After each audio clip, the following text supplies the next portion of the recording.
আসসালামু আলাইকুম রাহমাতুল্লাহ। সুপ্রিয় সকল ভিউয়ার্স, আপনারা অলরেডি জেনে গেছেন যে মাস্টার্স ফাইনাল পরীক্ষা 2022 রেজাল্ট কিন্তু প্রকাশ করা হয়ে গেছে। তো রেজাল্ট কিছুক্ষণ আগেই কিন্তু অনলাইনে দেখা যাচ্ছিল, বাট এখন বলতেছে সন্ধ্যা 6টার পর আপনারা চেক করবেন। তবে সন্ধ্যা 6টার আগে আপনারা যারা রেজাল্ট দেখতে চাচ্ছেন তাদেরকে বলবো আপনারা মোবাইলে SMS এর মাধ্যমে চাইলে রেজাল্টটি সবার আগে দেখে নিতে পারবেন। তো SMS এর মাধ্যমে কীভাবে রেজাল্টটি দেখতে হবে আজকের ভিডিওতে ওইটাই দেখাবো। তো চলেন আজকের ভিডিও শুরু করি। তো SMS এর মাধ্যমে রেজাল্ট দেখার জন্য আপনাকে SMS এ গিয়ে টাইপ করতে হবে NU, তারপর একটা স্পেস দিতে হবে, তারপর লিখতে হবে MF এর ফুল মিনিং কি জানেন? Masters final. Okay, so NU লেখার পর স্পেস দিবেন, দেওয়ার পর MF লিখবেন, তারপর স্পেস দিবেন, দেওয়ার পর আপনার যে রোল নাম্বারটি রয়েছে সেই রোল নাম্বারটা কিন্তু আপনাকে বসাইতে হবে। ক্লিয়ার? এবং এই SMS টা পাঠাইতে হবে 16222 যে নাম্বারটি রয়েছে এই 16222 নাম্বারে কিন্তু SMS-টাকে সেন্ড করতে হবে।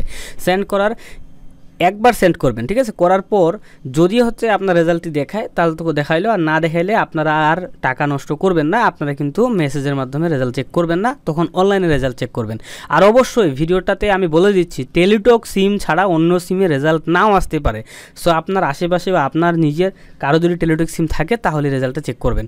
তো এক্সাম্পল হিসাবে দেখেন আমি দিয়ে দিচ্ছি NU লিখবেন, তারপরে একটা ফাঁকা দিবেন, তারপরে MF, তারপরে একটা ফাঁকা দিয়ে রোল নাম্বার লিখবেন, লিখে 16222 নাম্বারে পাঠিয়ে দিতে হবে। তো চলেন এখন আমরা একটা রেজাল্ট চেক করে আসি। তো আপনারা কী করবেন, মেসেজে আসবেন। মেসেজে আসার পরে অবশ্যই এইখানে আপনাকে 16322 নাম্বারটা টাইপ করতে হবে। সো দেখেন আমরা টাইপ করে নিলাম, নেওয়ার পরে ডানে ক্লিক করলাম। করার পর দেখতে পাচ্ছেন এমন ইন্টারফেস আসছে। এখানে আমাদেরকে SMS-টি টেলিটক সিমের মাধ্যমে পাঠাইতে হবে। টেলিটক বাদে অন্য সিমে চেষ্টা করিয়েন না, টাকা নষ্ট হবে, রেজাল্ট পাবেন না। তো দেখেন আমি লিখলাম NU, তারপর একটা স্পেস দিলাম, তারপর লিখব MF, ঠিক আছে? MF লিখলাম, তারপর একটা স্পেস দিব, দেওয়ার পর এইখানে আমি মাস্টার্স ফাইনালের যে রোল নাম্বারটা সেইটা এইখানে লিখে দিলাম। দেওয়ার পর এই টেলিটক সিম দিয়ে SMS-টাকে আমি সেন্ড করে দিব। সো দেখেন আমি SMS-টাকে সেন্ড করে দিচ্ছি। আর অবশ্যই এই ভিডিওতে একটা লাইক করে দিবেন। তো SMS-টি দেখেন সেন্ড, এই যে সেন্ড বাটনে ক্লিক করে সেন্ড হয়ে গেল।